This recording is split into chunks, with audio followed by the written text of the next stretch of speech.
తిరిగి BCN news కి స్వాగతం. గుంటూరు జిల్లా పొన్నూరు పట్టణంలో అన్నా క్యాంటీన్ను ఎమ్మెల్యే ధూళిపాళ్ల నరేంద్ర కుమార్ కూటమి శ్రేణులతో కలిసి ప్రారంభించారు. తొలుత ప్రత్యేక పూజల అనంతరం ప్రారంభించి మాట్లాడుతూ అన్నా ఎన్టీఆర్ ఆశయ సాధన కోసం ముఖ్యమంత్రి చంద్రబాబు ప్రతిష్టాత్మకంగా చేపట్టిన అన్నా క్యాంటీన్ పేదలకు ఎంతో ఉపయోగకరంగా ఉంటుందని అన్నారు. మున్సిపల్ కమిషనర్ నయీం అహ్మద్, జనసేన నేత వడ్రాణం మార్కండేయబాబు పాల్గొన్నారు. అన్న క్యాంటీన్ ఇక్కడ ప్రారంభించిన తర్వాత ఎంతో మంది నిత్యం శ్రమించే జీవులు ఎవరైతే ఉన్నారో వాళ్ళకి 5 రూపాయలకి భోజనం పెట్టే విధంగా కార్యక్రమాలు చేపట్టాము. జగన్మోహన్ రెడ్డి ముఖ్యమంత్రి అయిన తర్వాత పేదల కడుపు కొట్టడం జరుగుతుంది. పేదల కడుపు కొట్టి పెత్తందారులకి, దోపిడీదారులకి రాష్ట్రంలో ఖజానాన్ని కట్టబెట్టిన పరిస్థితి గత 5 సంవత్సరాల్లో మనం చూసాం. అది ఎట్లా ఉందంటే అంతులేని దీనిలాగా ఎంత తవ్వినా కూడా ప్రతిరోజు ఒక్కొక్క దోపిడీ ఇవాళ బయటకు వస్తూ ఉన్న పరిస్థితి. ఇవాళ తెలుగుదేశం ప్రభుత్వం, తెలుగుదేశం, జనసేన, బీజేపీ కూటమి ప్రభుత్వం అధికారంలోకి వచ్చింది. పేదల జీవితాల్లో వెలుగు నింపడానికి ఎన్నో నిర్ణయాలు ప్రభుత్వం చేస్తూ ఉంది. మొన్నే పెన్షన్లు ఏవైతే ఉన్నాయో 3,000 రూపాయల పెన్షన్ 4,000 రేటు కానీ, అలాగే వికలాంగుల పెన్షన్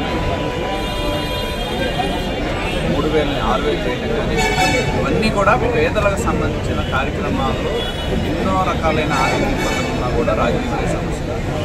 అలాగే ఇవాళ అన్న ఎన్టీఆర్ పేరు మీద అన్న క్యాంటీన్ని రాష్ట్ర వ్యాప్తంగా కూడా ప్రారంభించడం జరిగింది. చాలామంది నిరుపేదలు, నిత్యం శ్రమించేవాళ్ళు ఇక్కడికి వచ్చి మరి వాళ్ళతో కలిసి మేము చేసినప్పుడు వాళ్ళ మాటల కల్లా 5 సంవత్సరాల్లో మేము జగన్మోహన్ రెడ్డి మాటలు నమ్మి ఓటేస్తే మేము మోసపోయామని చెప్పి వాళ్ళ మాటలు ఉండడం జరిగింది. మళ్ళీ వాళ్ళ ముఖాల్లో కొత్త వెలుగుని, ఎందుకంటే ఏ ప్రభుత్వం అయినా ఎవరైనా సరే మానవత్వం ఉన్నవాళ్ళు చేయాల్సింది ఏంటంటే కడుపుకి అన్నం పెట్టడం అనేది సహజం. అన్నదానం అనేది అన్నింటి కంటే గొప్పది. గత ప్రభుత్వం కడుపు కొడితే ఈ ప్రభుత్వం కడుపు నింపుతూ ఉంది. ఎవరైనా విరాళాలు ఇవ్వాలంటే స్టేట్ బ్యాంక్ ఆఫ్ ఇండియాలో ఇవాళ ముఖ్యమంత్రి గారు ప్రత్యేకమైన అకౌంట్ని ఓపెన్ చేసి దానిలో డబ్బులు ఇవ్వచ్చు అనేది కూడా చెప్పడం జరిగింది. కాబట్టి ఇవాళ కూటమి ప్రభుత్వం పేదల జీవితాల్లో నెల్లూరు నగరంలోని చేపల మార్కెట్ వద్ద అన్నా క్యాంటీన్ను మంత్రులు నారాయణ, ఆనం ప్రారంభించారు. ఈ సందర్భంగా నారాయణ మాట్లాడుతూ ఈ రోజు రాష్ట్ర వ్యాప్తంగా 100 క్యాంటీన్లు ప్రారంభించామని తెలిపారు. త్వరలో మరో 75 క్యాంటీన్లు ప్రారంభించనున్నట్టు తెలిపారు. మార్నింగ్ 7:30కి రాష్ట్రంలో మిగిలిన 99 అన్నా క్యాంటీన్స్ ప్రారంభమైనాయి. అంటే మొత్తం 100 అన్నా క్యాంటీన్స్ యాక్చువల్గా నిన్న ఇవాళ ప్రారంభించడం జరిగింది. గత ప్రభుత్వం, వైఎస్ఆర్సీ ప్రభుత్వం రాగానే అన్నా క్యాంటీన్స్ని క్లోజ్ చేశారు. అసలు ఎందుకు క్లోజ్ చేశారో ఏమో కూడా తెలియదు. కేవలం 5 రూపాయలకి, కేవలం 5 రూపాయలతో ప్రతి పేదవాడు చక్కగా భోంచేస్తున్నాడు. కావాల్సింటే వాడు 1 రూపాయికి ఇచ్చుండొచ్చు. మేము 5 రూపాయలు పెడితే పేదలకు సేవ చేయాలనుకుంటే 1 రూపాయికి ఇచ్చుండొచ్చు, లేదా పేరు మార్చుకొని ఉండొచ్చు. రోజుకు 2,25,000 మంది భోంచేస్తున్నారు. పేదవాడు 3 పూట్ల తింటే వాడికి 75 రూపాయలు ప్రతిరోజు యాక్చువల్గా ప్రభుత్వం ఇచ్చేటట్టుగా క్వాలిటీ ఫుడ్, టేస్టీ ఫుడ్ ఉండేటట్టుగా చేయటం జరిగింది. ఏ మెనూ అయితే ఉండిందో ఆ మెనూనే కంటిన్యూ చేయడం జరుగుతుంది. వీలైనంత తొందరలో మిగిలిన అన్నా క్యాంటీన్స్ కూడా ప్రారంభించడం జరుగుతుంది. చంద్రబాబు నాయుడు గారు ముఖ్యమంత్రిగా ఉన్నప్పుడు ప్రతి పేదవాడికి అక్కడ అన్నం పెట్టి కడుపు నింపాలి అనేటువంటి ఆలోచనతో ప్రారంభించినటువంటి అన్నా క్యాంటీన్లు గడిచిన 5 సంవత్సరాలుగా అమలుపడ్డాయి. వాటిని అమలు చేసిన పరిస్థితి లేదు.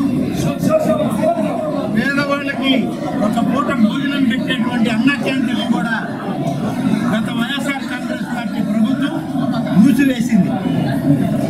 ఇవాళ తిరిగి ఎన్డీఏ కూటమి అధికారంలోకి వచ్చింది. తెలుగుదేశం పార్టీ జాతీయ అధ్యక్షుడిగా శ్రీ నారా చంద్రబాబు నాయుడు గారు ఈ రాష్ట్ర ముఖ్యమంత్రిగా వచ్చాక, పవన్ కళ్యాణ్ గారు ఉప ముఖ్యమంత్రిగా వచ్చాక ప్రధానమంత్రి శ్రీ నరేంద్ర మోడీ గారి ఆశీస్సులతో తిరిగి అన్నా క్యాంటీన్లను ప్రారంభించాలని చెప్పి ఈ ప్రభుత్వం నిర్ణయించింది. గత ప్రభుత్వంలో జరిగిన తప్పిదాలు పునరావృతం కాకుండా తిరుమల క్షేత్ర పవిత్రతను కాపాడాలని రాజ్యసభ సభ్యుడు లక్ష్మణ్ ఏపీ ప్రభుత్వాన్ని కోరారు. తిరుమల శ్రీవారిని వీఐపీ ప్రారంభ విరామ దర్శన సమయంలో దర్శించుకుని మొక్కులు చెల్లించుకున్నారు. అధికారులు ఆర్య మర్యాదలతో స్వాగతం పలికి స్వామి దర్శనం కల్పించగా అర్చకులు వేద మంత్రాల మధ్య ఆశీర్వచనాలు అందజేశారు. వికసిత్ భారత్, అభివృద్ధి చెందిన భారతదేశం సాకారం కావాలని కలియుగ దైవము శ్రీ వెంకటేశ్వర స్వామి గారిని ప్రార్థించడం జరిగింది. ఈ మధ్య కాలంలో ప్రకృతి వైపరీత్యాలు, అది ప్రకృతి యొక్క ప్రకోపం మాత్రమే కాదు, మానవ తప్పిదాల వల్ల జరుగుతున్నటువంటి అనర్థాలు. ఇటీవల వాయనాడ్లో కానీ, ఉత్తరాఖండ్లో కానివ్వండి, సిమ్లాలో కానివ్వండి, అనేక ప్రాంతాల్లో పరిణామాల వల్ల అనేక మంది ప్రాణాలు కోల్పోతున్నారు. భగవంతుడు మరి అటువంటి ఒక పర్యావరణాన్ని, ప్రకృతిని కాపాడేటువంటి ఒక ఆలోచన ప్రజల్లో రేకెత్తించాలని, ప్రకృతిని మనం కాపాడితే ప్రకృతి మనల్ని రక్షిస్తుందని, ఏ రకంగా ఇవాళ ధర్మాన్ని మనం కాపాడితే ధర్మం మనల్ని రక్షిస్తున్నదో అదేవిధంగా ప్రకృతి పట్ల కూడా ప్రజల్లో అవగాహన పెరగాలి. భారతీయులు విడిపోకుండా, విడదీయకుండా మరి ఆ భగవంతుడు మొత్తం ప్రజల్లో కూడా ఒక ఆధ్యాత్మికమైనటువంటి మరి ఒక భావన, తిరుమల యొక్క మరి పవిత్రతను కాపాడాలని గతంలో నేను మన భాను ప్రకాష్ రెడ్డి గారు ఇక్కడ ఏదైతే ప్రాచీన కాలం ఏదైతే ఆ పార్వతీ మండపం ఉందో దాన్ని గతంలో మరి అనాలోచితంగా తొలగించడాన్ని తప్పుపట్టడం, నేను పార్లమెంట్లో కూడా ఆ అంశాన్ని ప్రస్తావిస్తే ఆనాటి అధికారులు దాన్ని ఏ రకంగా విస్మరించారో, ఇప్పుడు అలిపిరి దగ్గర ఉన్నటువంటి ఆ యొక్క మండపాన్ని కూడా కాపాడుతూ నేను యువ గారికి అదే రకంగా అడిషనల్ జేవి గారికి కూడా విజ్ఞప్తి చేయదలుచుకున్నాను. ఈ యొక్క పవిత్రతను కాపాడండి, ప్రాచీన కట్టడాలను కాపాడండి, ఆ ప్రాచీన సంస్కృతిని కాపాడాల్సిందిగా నేను వారికి. కార్తికేయ 2 చిత్రానికి తెలుగు ఉత్తమ చిత్రంగా జాతీయ పురస్కారం దక్కడం పట్ల ఆ చిత్ర హీరో నిఖిల్ హర్షం వ్యక్తం చేశారు. ఈ మేరకు ఆయన ఓ వీడియో సందేశాన్ని విడుదల చేశారు. చిత్ర యూనిట్ సమిష్ట కృషి వల్లే ఇది సాధ్యమైందని తెలిపారు. తాను నటించిన చిత్రానికి ఈ అవార్డు దక్కడం గౌరవంగా భావిస్తున్నానని, ఈ అవార్డు తనపై మరింత బాధ్యతను పెంచిందని అన్నారు. భవిష్యత్తులో మరింత సందేశాత్మక చిత్రాలను నిర్మిస్తామని నిఖిల్ తెలిపారు. మన సినిమా కార్తికేయ 2 నేషనల్ అవార్డు గెలుచుకుందని చాలా సంతోషంగా ఉంది. ఈ సంతోషాన్ని మీతో పంచుకోవడానికి వెంటనే ముందుకు వచ్చాను.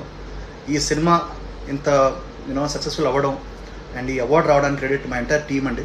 మా ప్రొడ్యూసర్స్ అభిషేక్ అగర్వాల్ గారు, విశ్వప్రసాద్ గారు, వివేక్ గారు, అలాగే my brother, my man, my director Chandramohan గారు ఇంత మంచి సినిమాని తీసి ఆయన రాశారు.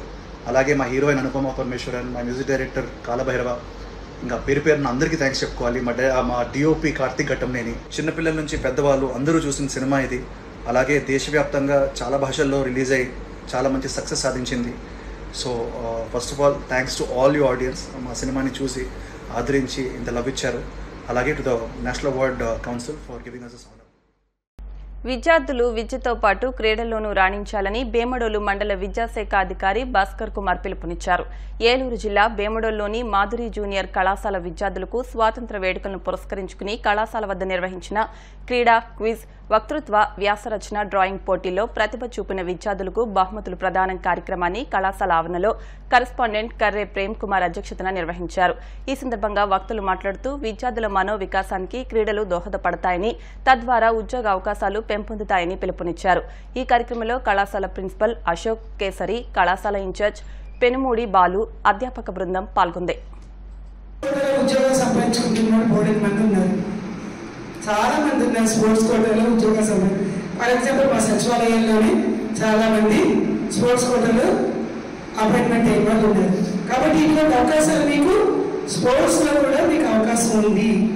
కాబట్టి దీంట్లో మీరు మెరుగ్గా దిద్దుకోవడానికి ప్రయత్నం చేసుకోండి. చదువుతో పాటు చదువుని నెగ్లెక్ట్ చేయొద్దు మీరు.